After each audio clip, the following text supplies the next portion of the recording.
With crude prices slipping after Tropical Storm Beryl making landfall in Texas this week, but causing less damage than maybe the market had initially anticipated. Optimism on recent ceasefire talks between Hamas and Israel also putting some pressure here on the price of oil. Let's talk about where we are headed next. And for that, we want to bring in our next guest. We have Vandana Hari, Vanda Insights founder and CEO. Vandana, it's great to talk to you. So we just heard from Jared just some of the pressures that's going on right now within the energy space, specifically maybe on the price of crude. I'm curious from your perspective about the recent price action that we've seen, maybe what that tells us about what we could expect in the coming days. Yeah, good morning. So you were mentioning Hurricane Beryl. That was certainly a factor because in the lead up to Beryl lashing the various Caribbean islands and then Mexico and Texas, there was fear in the market, and justifiably so, because the offshore U.S. Gulf of Mexico is a major oil-producing area. Nearly 1.9 million barrels per day is pumped out of that region. And then, of course, in Texas and Louisiana, you have nearly 40% of U.S. refining capacity concentrated in just those two states alone. And then, of course, in history, we have seen hurricanes capable of wreaking a lot of havoc and damage to infrastructure, both offshore as well as onshore in the refining segment. So there is a sigh of relief there, but there's another angle there as well. In the aftermath of such a hurricane, there's no damage, but typically what happens as the residents of the states hunker down is that fuel consumption goes down. Now, we won't see those numbers in the EIA report due out tomorrow, but we'll probably see them next week. So it's a sort of a double whammy for oil sentiment. But that alone is not the factor. When prices hit 9-week highs last week, Brent above $87 a barrel, it was slightly overcooked. There's this narrative of summer oil demand bump, which has been going around, but I think the market is now starting to recalibrate that a little bit. So jet fuel demand is doing well, air travel is doing well the world over, certainly in Europe and the US, but gasoline and diesel demand almost all over the world, and including here in Asia where I am, is really not doing too well. It's quite sluggish. So all in, the picture for oil demand is perhaps not that strong as what the oil bulls might have expected going into June.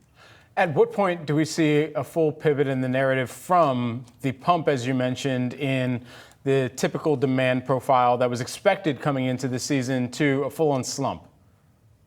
So it really depends on the conviction of the bulls in the market. Summer is not over by any means, right? So we have July, August, and even September, if you're talking about the Northern Hemisphere holiday travel season. The market will take its time to sift through this. But in the meantime, as you were mentioning, there's also the geopolitical fear premium. On the Gaza front, it has receded again quite a bit, but it still is there a little bit when it comes to the Ukraine war. It's intensified, the fighting between Russia and Ukrainian drone attacks on Russian refineries have also been, consistently going on. So there are still price supportive factors, I would say. And let us not forget, one hurricane has come and gone, but this season is predicted to be one of the strongest in living memory. So I think that will keep the market on tenterhooks. Vandana, I'm curious what you're seeing just in terms of what you're expecting, maybe is a better way to phrase that, for demand versus supply, and whether or not demand is going to outstrip supply anytime soon, or if it's going to be more of a continuation of the fact that we're going to continue having a bit of this supply surplus, at least here in the U.S. Yeah, so if you talk about the global supply scene, OPEC Plus is going quite steady. We know that they are keeping their current quotas and production targets in place until September, after which actually they're going to ease supply. There's going to be more supply gradually coming back into the market, about 2.2 million barrels per day that 8 members had cut back. They'll start releasing it starting October of this year.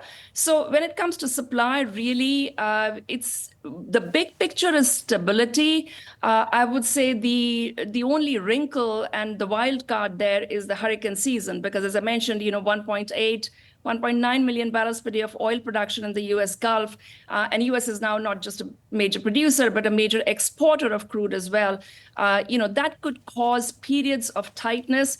I do believe that if a really severe hurricane were to hit production upstream or downstream in the U.S., probably it will be time to release some more strategic oil reserves. I mean, I really can't see how the U.S. administration would stand by and watch oil prices, crude climbing above $90 in an election year at that. Vandana Hari, who is the Vanda Insights founder and CEO. Great to have you back on here with us. Appreciate it.